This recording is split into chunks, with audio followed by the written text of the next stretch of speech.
Hey guys, and welcome back to the channel. This is going to be the first episode in what I hope will be a new series. Pretty basic, I don't have a name for it yet, but what I want to do is recap the books I read in the previous month and then go over what my reading plans are, or my TBR, which, by the way, TBR stands for to be read. I realize that not everyone knows all the acronyms, but go over what I plan to read in the current month. Now, ideally, I would release this video in like the first few days of the current month. That didn't happen, and I thought, I'm just gonna go ahead and do it anyway, especially because, as you're about to see, I've only read one book this month. I actually just finished it like an hour ago, so I don't think the release date of this video is really going to affect anything on my reading plans. So anyway, I think this will be pretty short and sweet, so I will just jump into it. So the previous month was March, and in March I read 7 books, but hold on, there were some short ones in there. So I'll just go ahead and go over them. Some of them I have physical copies of, and some of them I don't. But the first book I read in March was this book, Necroscope by Brian Lumley. This book was recommended to me by my friend Loco. He's my friend from the Discord, and we kind of did a swap. We agreed to read each other's recommendations. So he read the Brian Lee Durfee books that I recommended for him, and then I read Necroscope. And I really, really liked this book.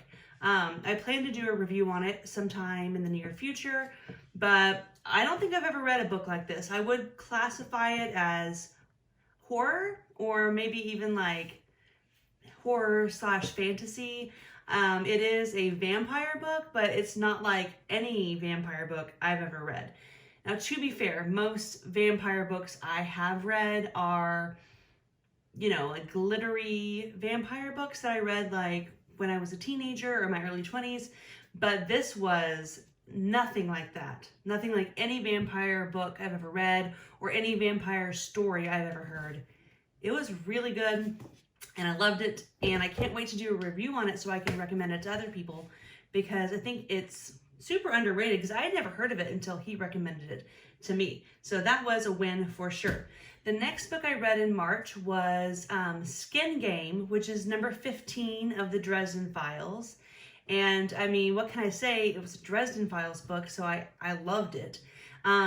It definitely kind of got back into what I expect a Dresden Files book to feel like, because after changes, because the name changes, everything kind of changes. And it takes a little while. I mean, the books never go down in quality or enjoyment, but it kind of takes a while for the storyline to get back to that classic Dresden Files feel. And this was the first one for me that I was like, all right, we're right back at it. So, 2 thumbs up always on Dresden Files books for me, but that one in particular just felt really good. The next book I read was The Terminal Man by Michael Crichton. Mike at Mike's Book Reviews is doing what he calls the Great Crichton Reread, and a lot of us are reading along with him as he's going through these Michael Crichton books in chronological order. I really like this one as well. It doesn't look, this copy is in terrible condition, by the way.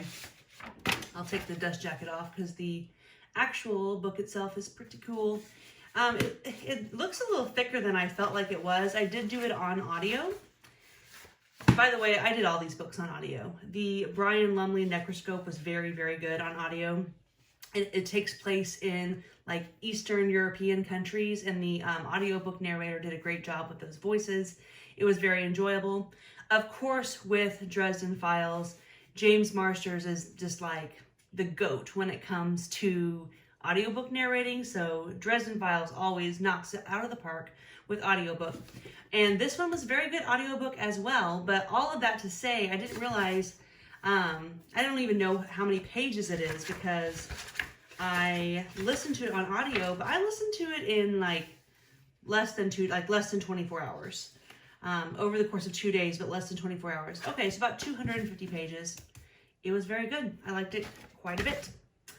The next book I read was The Magician's Nephew. I'm going to just start rereading all of the Narnia books at a casual pace, kind of maybe in between when I feel like I need something short or just something to kind of give my brain a break. Not that these books don't require any brain power, but you know, they are technically children's books. And it was just as magical and quaint as I remember, and I loved every minute of it. Again, this book is 171 pages, so I read it in an afternoon. And it was, like I said, it was just as good as I remembered it being. I can't wait to keep going with those. The next book I read was The Dragon Reborn. This is a reread for me as well. I am hosting a Wheel of Time read-along in Mike's Book Reviews Discord. So we're doing one book a month, and this is month 3, so it was time for The Dragon Reborn. And I am really appreciating these books on a reread. Like when I read them the first time, I knew that I would reread them, and I knew that I would like them even more on my second go around, and they're not disappointing, you guys. I liked this book a lot the second time, but it really just had me very excited to get to the next book, which is one of my favorites in the series. The next thing I read after The Dragon Reborn was Briefcases, which is a Dresden Files short story collection. And this was my first of the Dresden Files short story collections to read, and I absolutely loved it. I mean, altogether it is the same length as a regular Dresden Files novel, but it just felt really digestible because, you know, you're just taking those little short stories bit by bit, and each story was really fun and action-packed, but also gave you a full Dresden Files feel. I got some different POVs. Like, that's one thing that's interesting about these short story collections, is that the Dresden Files is told from Harry Dresden's point of view, but in these short story collections you get the perspective of some other characters, and at this point you already love all the characters, and so it is kind of fun to see the world and see, you know, all the story that Harry has created from their perspective. So I really loved reading that. And then after Briefcases, that is when I started this big boy right here, Dead House Gates. This is book number 2 of Malazan, Book of the Fallen. And I will admit, I don't want to say I was dreading it, but it just felt like it was just looming over me for 2 months. And I don't know why, but I think maybe I do know why. So many people had just really struggled with this book. It seems like almost all of them ended up liking it in the end, but as they were making their way through this book, they were struggling with it. And I think I just didn't want a book that was going to be a chore, and for some reason I psyched myself up that I wouldn't like it. I was just going to have to fight through every word of it. And I did start it on March 27th. So I started this in March and I finished it today. So that is a 12-day difference. It took me 12 days to read this book, you guys. But I really liked it. I was expecting to be like everybody else and be like, oh, you know, like 30% of the book was so slow, or, you know, this big chunk really felt like a chore. And there were parts that were slow, and it clearly did take me a long time to read it, but I never caught myself not enjoying it. And if you know anything about this book's reputation, the ending kind of killed my soul a little bit. And it was like an hour ago. I finished this maybe an hour ago. So I'm still a little bit of a sad panda right now because this book, it got me. So, okay, so now we are officially into April because this is the only book I've read so far in April. As far as March goes, I will say that my favorite book I read was Necroscope. Brian Lumley, Necroscope. That was my favorite book I read. So, Loco, Eric, thank you for the recommendation. Solid recommendation. I love the book, and I absolutely plan to continue with the rest of the series. So thank you for that recommendation.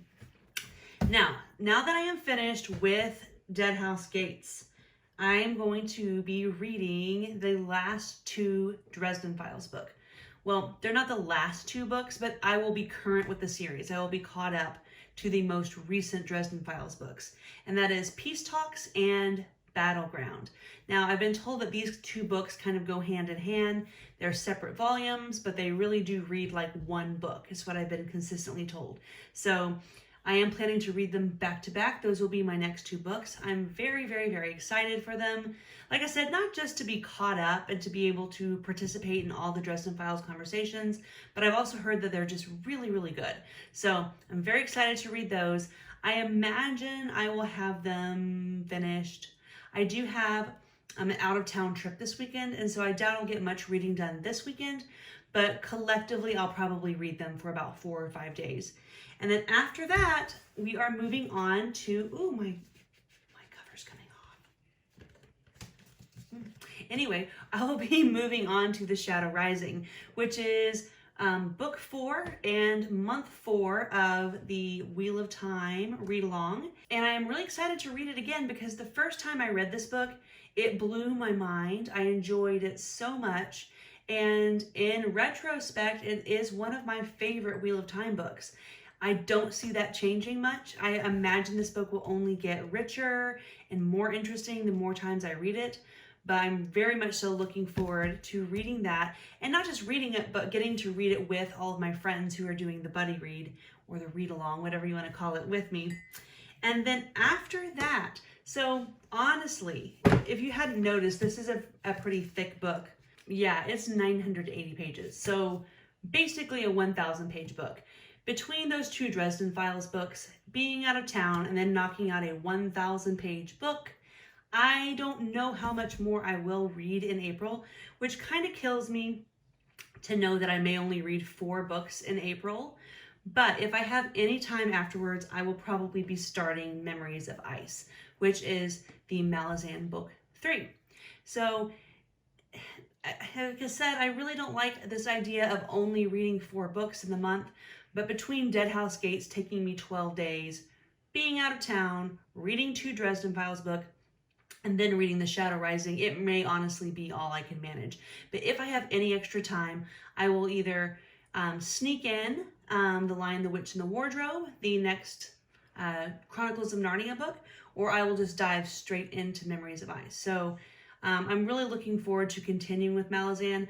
I know after Gardens of the Moon, I was definitely committed to the read-along with Mike's channel, but I don't know how enthusiastic I was about it, if I'm being honest. I just figured I might as well. Everyone else is reading it, why not? But after finishing Dead House Gates and feeling the emotional impact that it had, and honestly just really enjoying it, I am really looking forward to continuing with Memories of Ice. So anyway, that is what I accomplished in March. That is what I plan to tackle in April. And, you know, it'll be interesting come May to look back at April and see what I actually read, because I am notorious for changing my TBR on a whim, because I just get so excited when I see other people reading stuff, and I have terrible FOMO. I worry about missing out on all these great book conversations. So there's a chance that we will come back for this next episode, and who knows what I'll have actually done to this poor list. I also want to show you guys some new books that I got. April is my birthday month, and so I have been receiving some gifts from friends in the mail, and that is just about the most fun thing that can happen to me. So my friend, my best friend in the whole world, so good to me, she sent me 2 books from my wish list. She sent me Misery by Stephen King, which I am slowly buddy reading with my brother. And she sent me Pet Sematary. I'm about 30% finished with Misery. I'm kind of waiting on my brother to finish a different book he's reading so that he can catch up with me. So maybe that's a book that I'll actually finish in April. That's a good idea. And Pet Sematary, I read this last summer. It wrecked me. It was one of the best books I read all year. And I'm really excited to own a nicer copy of it because I had a mass market paperback, but it was kind of junky and falling apart. I listened to the audiobook of it, which is read by Michael C. Hall, which if you don't know, Michael C. Hall plays Dexter. And oh my goodness, he is such a talented audiobook narrator. It was very, very good on audio, but I'm glad to have a nice floppy trade paperback copy of it. So thank you, Laura. Thank you so much for these new books. The next book I got, this is Empire of Silence by Christopher Ruocchio. I purchased this myself because I just needed to have this beautiful hardcover. I have it on mass market paperback. It's also a good looking book, but when the opportunity comes to get a beautiful hardcover for a really good price, like, you can't say no. So now I have to replace all of my mass market paperbacks for this series with the hardcovers because obviously they need to match. So apparently I'm going to have 2 copies of the series, which I'm happy to do because this is a very, very good series. If you haven't read this book, thumbs up for me. And then a viewer and a friend of mine, Michelle, was far too generous and absolutely surprised the pants off of me by sending me a big stack of books from my Amazon wish list. She sent me Revival from Stephen King. She sent me Later by Stephen King. She sent me We Are the Dead by Mike Shackle. And she sent me something I've wanted for a really long time. This is the Wheel of Time Companion. And I'm just really excited to dig into this and really get into all the nitty-gritty, nerdy stuff that is in this big, comprehensive world. So yeah, it says Wheel of Time Companion, the people, places, and history of the best-selling series. And it has Robert Jordan's name on it, but it's also written by his wife, Harriet, and some other people. So Michelle, thank you so much. Like, obviously, you didn't have to do that, but you have such a generous heart, and you really, like I said, you just made my day. Opening these packages from you just blew me away, and I just really appreciate you and your friendship. So thank you very much. So thanks for watching, and please drop down in the comments below and let me know what you read in March and what you plan to read in April. Thanks, guys.